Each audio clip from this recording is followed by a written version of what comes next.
We really believe that function is a foundational level of your hierarchy of needs. Yeah, you might care about like your A1C and your systolic blood pressure and all these different things. But for most of our members, it's that nagging knee pain, right? That's really bothering you, that's stopping you from chasing your grandkids around a cruise ship. Or it might be the inability to get on and off a couch without having pain. And therefore, you end up just ordering food all the time instead of cooking yourself a healthy meal. Or a wedding that you really want to go to in 6 months. And you're like, I really want to be able to stand for more than 5 minutes and just be on a dance floor all night.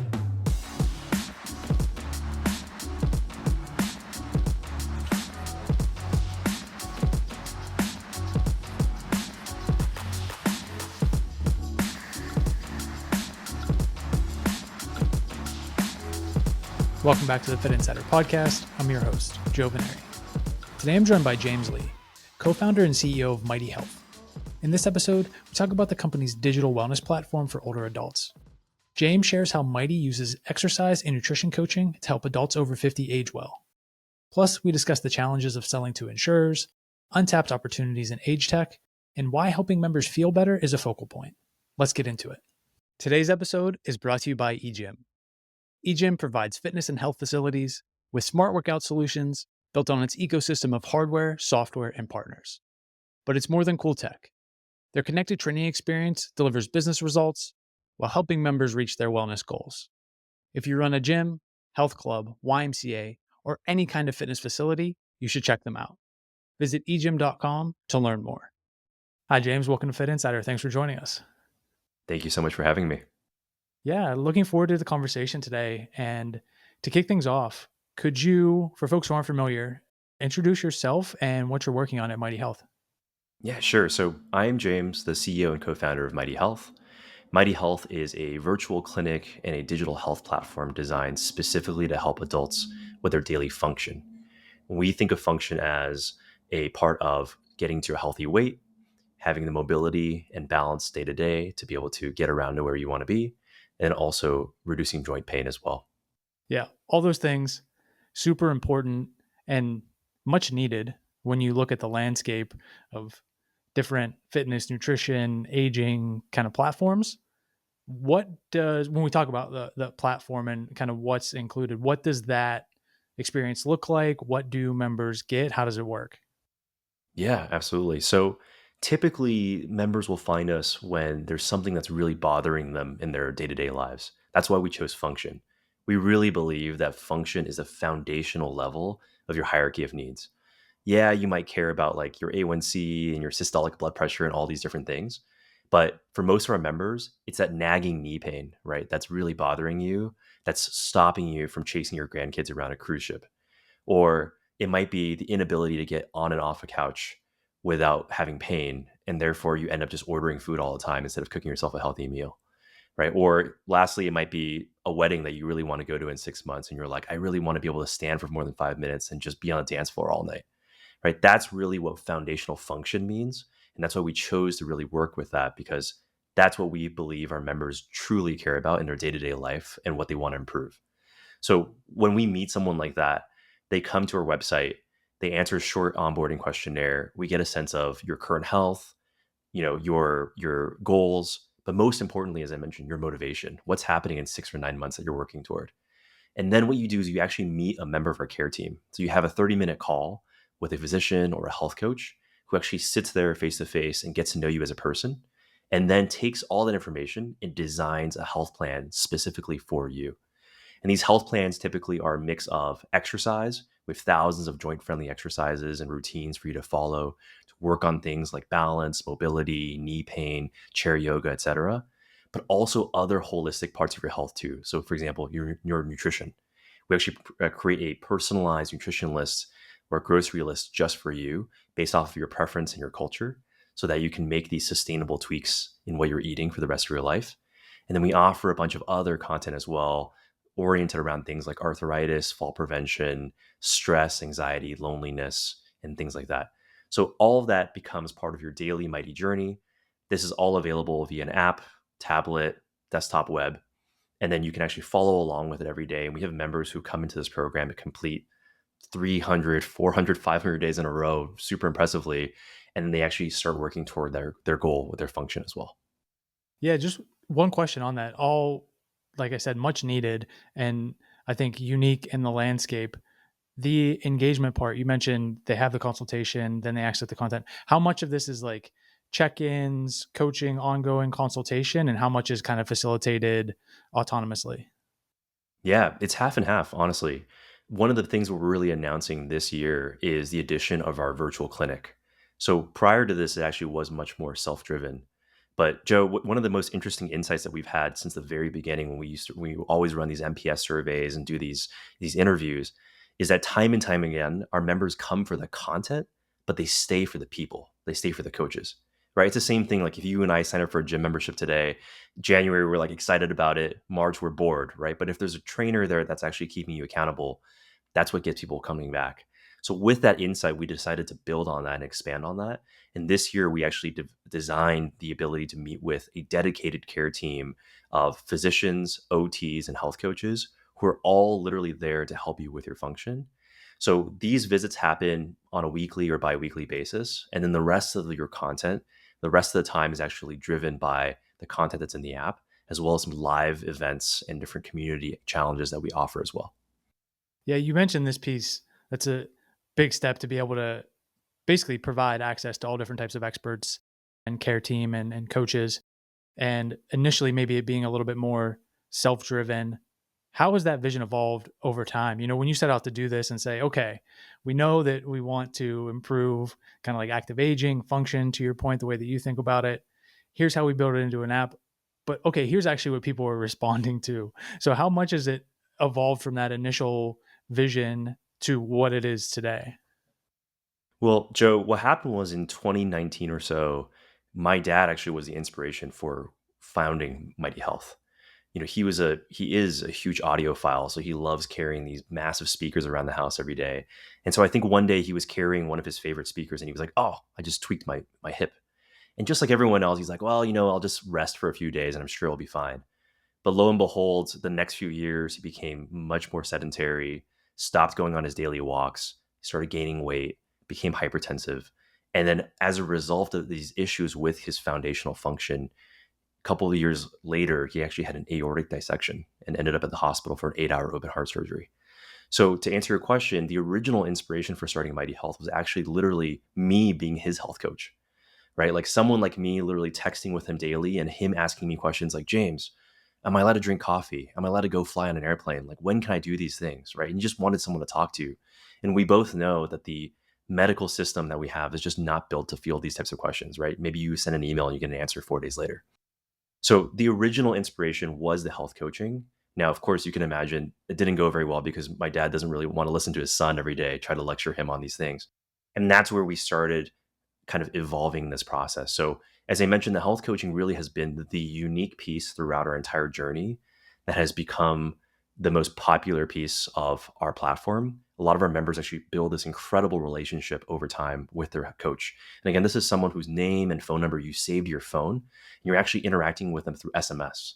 Another kind of key decision we had made early on to not do in-app chat or push notifications and to make it as human as possible, right? I think because our population, this older demographic of 50 plus, really appreciates this human touch. But as you were just alluding to, this year we've really expanded on that concept. So whereas we were primarily working with MA plans, commercial plans, senior living facilities as a vendor, going into 2024, we now have the flexibility to work with them as a provider as well. And so we've gone through this process of now getting all of these other providers in network, contracting with all of these different health plans and being able to work with them in this variety of ways. Yeah, that's tough. The evolution of that, from thinking like, how do I solve this for my dad, essentially, and then figuring out how to turn it into a company, and then this evolution to, okay, employers, health plans, but now insurers, and how do we make sure that it's checking all these boxes across kind of different sales channels and different goals, if you will, for each one, to say, oh, this is how one segment evaluates whether or not it's working. To consumers, that might be, am I seeing results? Am I feeling better? NPS score? Am I building relationship? But employers, insurers, everybody else has a different kind of rubric maybe that they're grading you on. How challenging has that been? What is that like? You just talk about like appeasing all these different people. Yeah, you even know as we're getting nerdy about this, even within the organization, there are different teams that have different incentives that they're working toward, right? We are one of the few companies that just came out of the recent United Healthcare Accelerator cohort. And, in addition to just being amazed by all our cohort mates and how far along they are and all the things that they've learned, you just have this ability to peel back the curtain on literally the largest payer and be like, just your head is spinning because there's so many different teams and they care about so many different things. So one thing that we've really learned along the way is that there are some teams that are, really sales and marketing focused. So what they care about is how does a benefit or a partner like Mighty Health help us stand out against other, competitors in our markets, right? I think we saw some stats from the Kaiser Family Foundation that in your typical region, you might have 25 or 30 different plans to choose from if you're a senior these days, which is nuts to think about, right? And so if you are part of that team, what you're really thinking about is Mighty Health that kind of shiny new, sexy new thing that you want to offer come open enrollment that can help you get a leg above the competition. And then you literally turn down the hallway and you go to the other team and if you're talking to the clinical folks who are like, where's the actuarial model that shows off what the ROI of Mighty Health is, right? If you can help all these members with their daily function, maybe decrease their pain, improve their functional mobility, help them stay away from GLP-1s, help them reduce the usage of physical PT, reduce chronic conditions. What does that look like? Right. And then we need to be able to flex our lingo to be able to talk to those folks as well. So I think that's the biggest thing that we've learned is that, especially being in healthcare, you really need to be able to speak the language of all of these different constituents.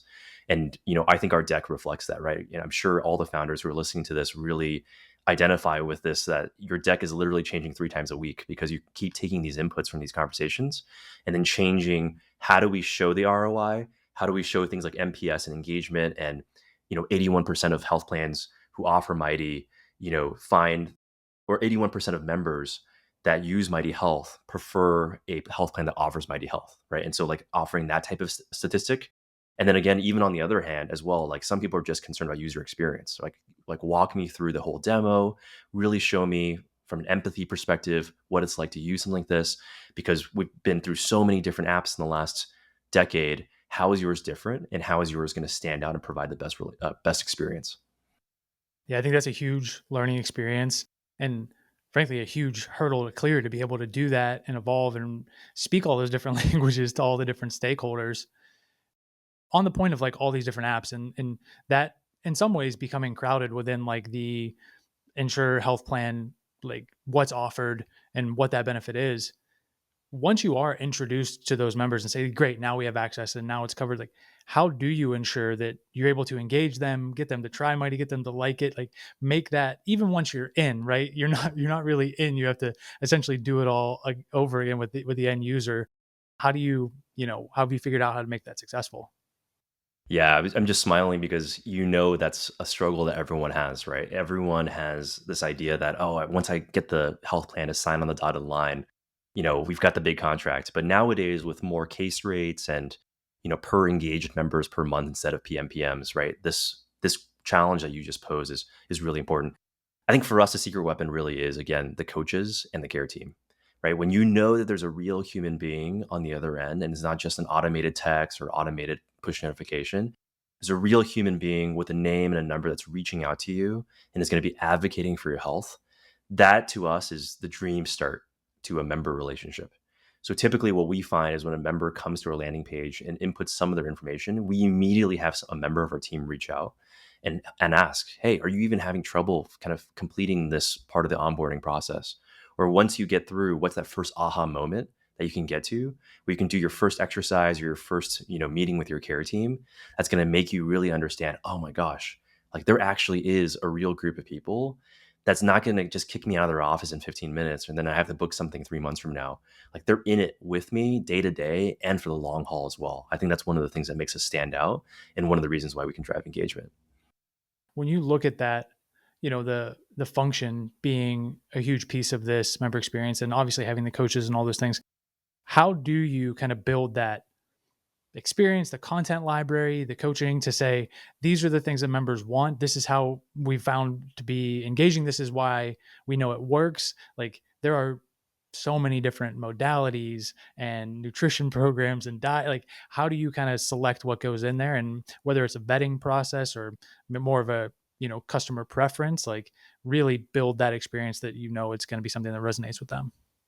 Yeah, there are certainly number of different filters or lenses that we look for this type of content and develop all of these programs.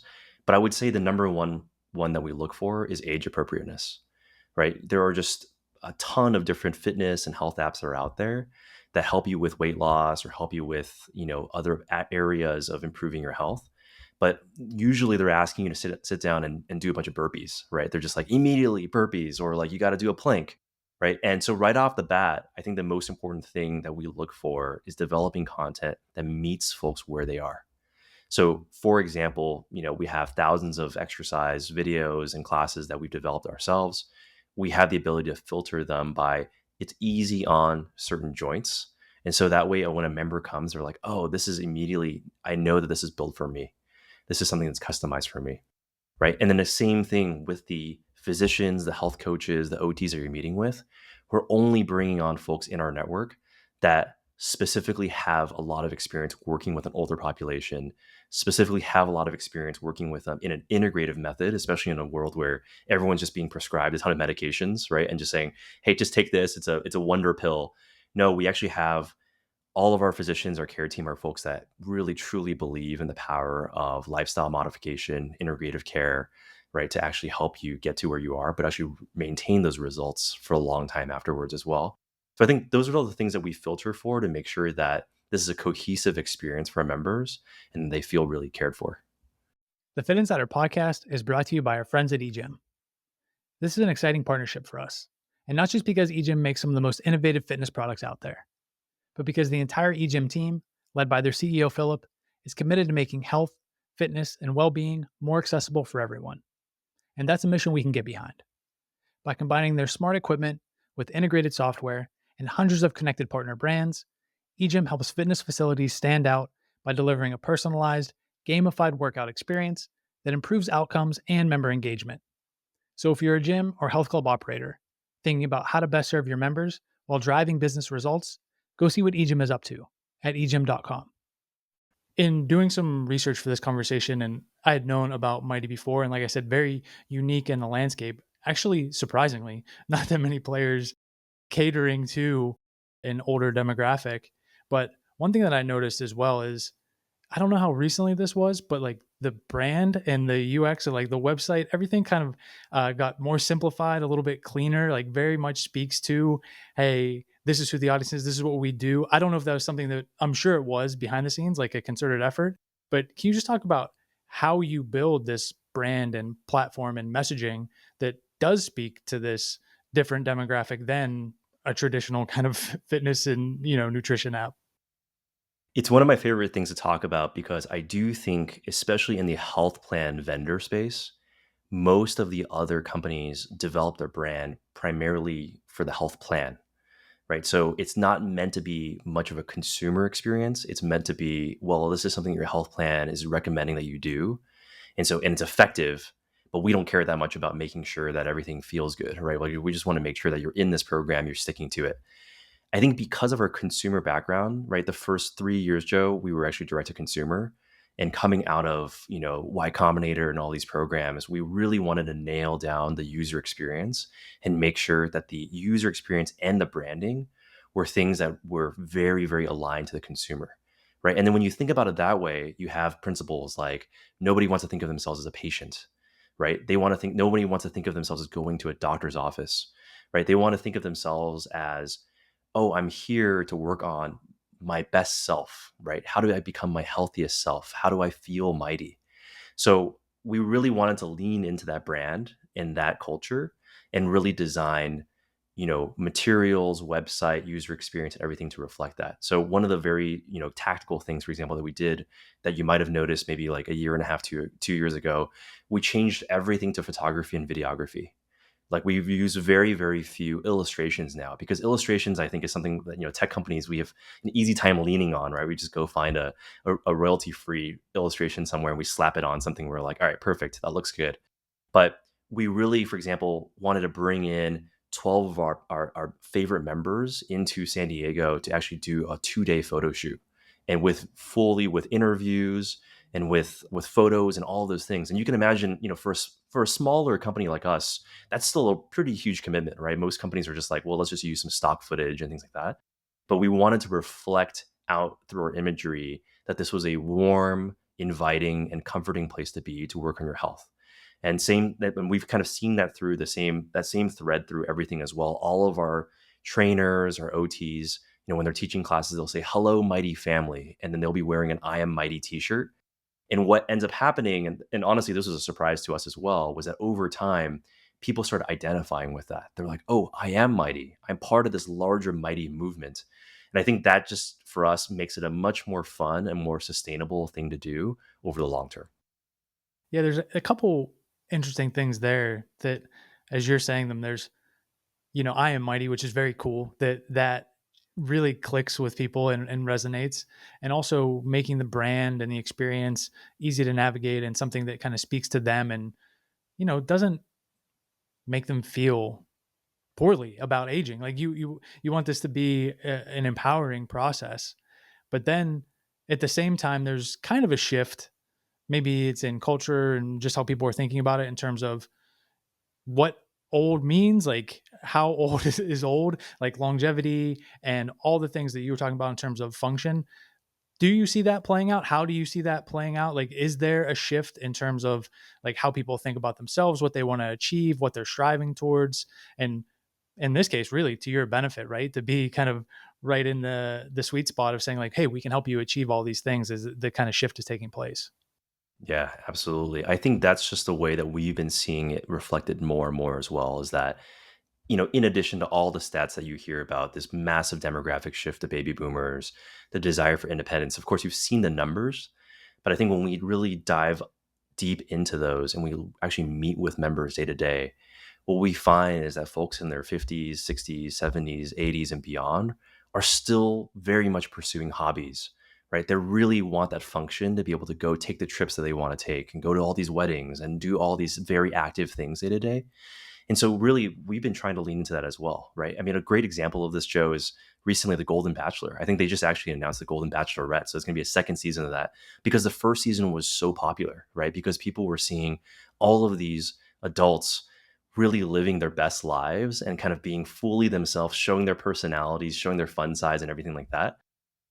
We actually at Mighty Health, for example, yes, we are a function platform, but part of function is community. And we've actually had Golden Bachelor watch parties as part of our community events.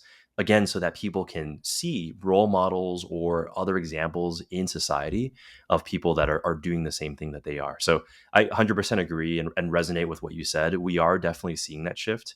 And I think that's also part of the reason why we yes, we often say 50 plus, but we have members that are coming in their 30s all the way to their 90s, right? Because this idea of being mighty and focusing on your function is not really just an age thing anymore, as we thought it was 4 years ago, when we were like, oh, we just have to clearly define exactly who we're for. Yes, we partner with a lot of Medicare Advantage plans and other plans that obviously are, serving a 65 plus demographic. But now we're finding that a lot of folks are finding something, with like this functional guidance to be something that is really helpful in their lives.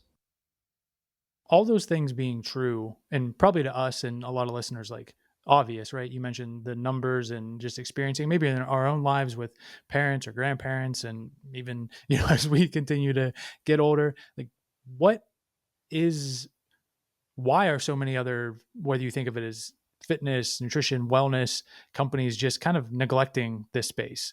Do you have any kind of thoughts or perspective on like, why isn't there just an offering when you go into XYZ mainstream fitness app that like there is programming for older adults or low impact or fall prevention, like all these sorts of things that you've obviously really honed in on, but glaring missed opportunity elsewhere?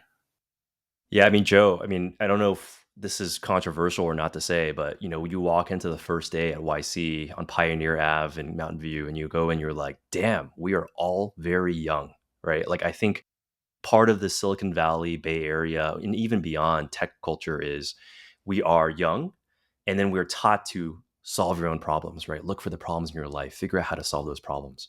And then on top of that, we have this stereotype that I think are like, oh man, every time I go home for the holidays, I have to help my parents or grandparents solve this tech issue. I'm like their tech support. So I think there's this dissonance that we build over time that's like this population or this group is not the one that's using tech. And so if I'm going to have to go and address a large TAM, let me go and address this younger demographic. So I think on paper that actually makes a lot of sense. I think what people are missing is that over the last 10 years or so, especially with the pandemic, right, older adults are using different tools, devices, right, iPads, Zoom, I think 80% more than they used to. And so there's this huge shift that we're seeing over the last 10 years. I think that a lot of folks are missing. My dad, I know whenever I go home, I always see him with like 3 different iPads and they're all playing YouTube. I'm like, dude, 8 hours of YouTube premium. That's crazy, right? But he learns everything now by watching it online. I think the final piece of it, though, is that it's not just enough to say, okay, well, now I see that trend. I think it's really important to be like, we have to know that this population we know is not digital native, but now they are digital friendly. And so how can we actually build our tooling, such as our user experience, choosing to do all of our health coaching through SMS, making the user interface, high contrast, large tap areas, all those things. How do we do those things so that we can meet these folks where they are and make this a tool that they use often? So with Mighty Health in particular, we are 80% of the time the first health app that any of our members have ever used in their life, right? Because before that, they just didn't think of app as the modality to go and, engage with their health. And that's really exciting for us. And we're very proud of that. But I think that's just a continuous daily reminder to us that this is how we can incorporate this into every design decision that we make and every business decision that we make. I think it's huge that that's the first app that they use. That's a huge accomplishment and something I think obviously to be proud of, but then just it kind of makes you think back to your point, whether it's YC, you're a tech company, you're a tech founder, like was that big hurdle in the process? Like, did you get pushback in terms of like you mentioned the addressable market or how do you reach this audience and how do you engage consumers? Like, was it, hey, for all those reasons, this is why it's a huge opportunity, or was it again for all those reasons, this is why it's not going to work, and maybe you should think of something else to do? Yeah. I mean, I'll share another insight as well, right? If anything, ironically, the folks that we talk to, sometimes in Medicare Advantage, are the ones who are most cynical about their own population using digital, right? Because they're the ones who have kind of been in the market maybe for 10 or 15 years. And they're like, I don't know, we've tried doing things in the past and the engagement was just really low. And we decided to stop trying these things. But I think what we are noticing, and again, this is me and our business development team, we're kind of out in the field, going to these conferences, talking to these folks face to face, is there's a huge shift that's happening. One of the top 3 national payers recently shared with us that they finally peeked at their data of who uses the official insurance company mobile app the most by demographic. And literally, when they saw it, they were just flabbergasted, right? They found that the 65 plus were actually the heaviest users of their mobile app because the tweak in their behavior is that once they start using something, they use it forever. They just keep using it. They're more loyal to these programs and less likely to churn. Their second most engaged population was actually their duals. So they're Medicare and Medicaid folks that were actually using the app to gain access to as many of the resources they need as possible. So I think when they saw that, they were just shocked, right? And they started reallocating a lot of their resources, their team, the product roadmap to actually fit that. I think what we're finding is that there's definitely still some cynicism in this space around this idea. But again, by positioning ourselves as one of the very, very few digital platforms that since day one, again, thanks to my dad, has had this older population strictly as our target demographic, that we are one of the very few platforms that actually is able to drive, 60% retention 24 weeks into the program, right? Over 80 NPS score, 4.7 App Store rating, right? These things kind of speak for themselves in the sense that these people, yes, it might take a little bit of extra convincing to try something, but once a coach sends a friendly text message that links into something inside the app, they click on the link, it just opens up this page as if it's just another web page. They get it. There's an aha moment. They're like, oh, wow, like this wasn't as complicated as I thought it was. And actually, I prefer using something like this because it's a lot more dynamic, a lot more engaging. Yeah, massive. Still, you mentioned all the work that the team has done to this point, but all signs pointing in the right direction in terms of just a massive untapped market opportunity and more importantly, impact. So when you think about, you mentioned rolling out the kind of coaching and virtual visit aspect of it as another way to engage people and help them. What does the roadmap look like? What opportunities do you see or are you excited about? Yeah. Well, as you've seen from our website, we really think of ourselves as the home for healthy living as you age, right? And again, with this focus on function. So, over the next 6 to 12 months, one of the things we're really excited about is kind of this combination of enrolling more providers and bringing them on board with us. And again, training them in this mighty methodology of how do you kind of approach each member in this holistic, integrative way. And then also expanding our network in terms of our network coverage across the nation. Right now, we're widely available and covered in California, New Jersey. But in the next 3 to 6 months, we actually believe we'll reach 70 to 80% coverage nationally with all the contracts that we're developing as well. So that just means that we're going to be able to get out there and serve and work with all these amazing members and do so in a financially accessible way that doesn't break the bank for them. And also in a way that makes it super accessible for them, especially for those in the suburbs and rural areas where you can have basically a renowned physician or an OT work with you, right? Just from the comfort of home on your own schedule and actually work toward your goals over time. So I think in terms of, building the team and growing that quickly and then growing our network coverage, I think that's where we're headed toward by the end of this year. And what does it look like from your team kind of standpoint to execute against this roadmap, and to whether it's size or departments or how you think about managing and leading this team as you kind of tackle those goals and opportunities going forward? Yeah, I mean, I think the best part of this is we have a lot of folks that have, worked with us in the past, either from our previous company or have stayed with us for a very, very long time. And I think it goes back to sort of, the Adam Grant and other, organizational psychology frameworks around working with missionaries versus mercenaries, right? I think when you work with mercenaries, they're like, well, this is not what I signed up for. Things are changing every 6 months. That's not what you told me when I joined. I'm out. But with missionaries, it's very, very different, right? Most of the people on our team have a very personal reason to believe in what we're doing, right? There's a grandma that's trying to attend their wedding in 6 months, and their grandma is a member of Mighty Health. Or there's something else that happened in their family that is really giving them the motivation to work on this. And so what I found is that, with a smaller, more agile team that are missionaries, we've been able to kind of adapt to all the different shifting winds and changes that happened in this industry. And this virtual clinic is a perfect example of that, right? We introduced this concept to the team, mid last year, later last year, and everyone was just so stoked about it because if there's a way to actually solve or serve these members and more members in a really financially accessible way without some of the really long, as contracting sales cycles, especially in MA, aligning to bid timelines and things like that. If we can, be able to spread our network even faster than and be less beholden to those timelines, the team was excited about that, right? And then it's just a matter of how, right? I think once the why is in place, everyone's like, all right, just give us the how and let's all run toward it. So then we have, for example, folks that are working on networking and contracting, which I am a part of as well. And then we have our business development team, which are still working on vendor contracts. But then, for example, they're out in these conferences talking to network folks, right? And actually figuring out how we can get more steerage toward, some of our contracts as well. And then our growth and marketing team is literally on the ground visiting senior centers, wherever they are, and actually getting folks to sign up referral cards to get people to refer them into our network as well. So just a few examples of kind of whole ship. Really, once that why is in place, then they're able to move toward the how.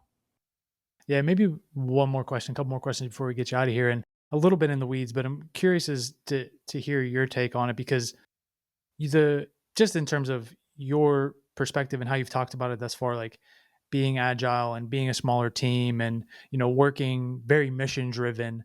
What does a small team mean to you in terms of whether it's headcount or just number of folks or departments, and how do you think about that in a landscape that can be challenging for digital health companies where there's expectations in terms of not only health outcomes, but also revenue in terms of margins, economics, right? Are we able to return in a tough fundraising environment? I don't want to put you on the spot in terms of like, hey, what's your plan and what's your, run rate and all those sorts of things. But just in terms of building this and thinking about where you are in that process and maybe what it takes to get to the next level, my mind is just other founders who are thinking about those same things. Like, what does that look like for you at Mighty and how do you kind of see the landscape? Yeah, but we've always taken a bit of a philosophy of let's keep the team relatively lean. So to give you an example, we're around 20 people. and to be able to, as I mentioned earlier, kind of steer the ship, right? It's much easier to steer like a speedboat than it is to turn an entire cruise ship around, even 15 or 20 degrees. So I think that's a big part of, our hiring strategy is we want to make sure that we find, whether it's product market fit or however you would define that in whichever strategy that we're pursuing before we expand very quickly and dump a bunch of money into something, right? I think that was a symptom of the last 5 years in our industry was kind of over hiring, a lot of spending, low interest rates and things like that. And now things are very, changing very drastically, and we're focused on profit margins and incremental margin, as with each member. Same thing, right? Is as you're approaching things like services, which we are with a virtual clinic, I think there's a tendency to think, well, you're just trading off time, right, for pay. And how is that going to scale? Right. And I think, again, because of our digital background, we're coming at this not as a telehealth company that's trying to build a digital platform. We're coming at this as a company that's done 5 years of building an incredible digital platform and layering on telehealth. So there are a lot of asynchronous things, as you mentioned earlier, Joe, that kind of feed or play along with the telehealth aspect that allow us to maintain these margins, drive retention, and all these things as well. And the last thing I'll mention too, especially for entrepreneurs, this is our second time going through this process, obviously as entrepreneurs, but having a board, right? It's like sometimes having that quote unquote adult supervision where there's folks that can check what you're doing, not necessarily have to make decisions on your behalf, right? Obviously, they're giving you freedom. They trust you as a founder to make those decisions, and you're much closer to the problems than they are. So they really trust you. They bet on you to make these decisions. But ultimately, these are also investors, mentors who have been through it, right? They've had decades of experience being on other boards, seeing how things have changed over decades, and for them to weigh in, hey, this is what you might expect for your next fundraise. These are the kind of margins that we're looking for. I think that just gives us a lot more confidence moving forward in that what we're executing on is the right strategy. Yeah, absolutely. All those pieces coming together and seeing this roll out with the telehealth getting layered on top for folks who are listening, want to try it, want to maybe health plans employers, where would you point them? What's the best way to learn more? Yeah, I would, point you to mightyhealth.com. Our website has a lot of case studies as well as some outcomes that we can share as well. And then, feel free to contact me at james@mightyhealth.com. Always happy to chat. I just think this is such an exciting space, especially when it comes to age tech and, helping this population that tends to be underserved. So the more that we can find ways to collaborate to help them drive health outcomes, the better. Absolutely. And thanks for all the work that you're doing and making some time today to share it with us. It was great. Yeah, thanks so much for having me. It was an honor. One more thing before you head out, help us spread the word. Take a minute to rate and review the podcast, subscribe to the YouTube channel, or share this episode with a friend. And if you like conversations like this, you'll love the Fitt Insider newsletter. We send it every Tuesday. The link is in the description. Thanks again for listening. We'll see you back here next week.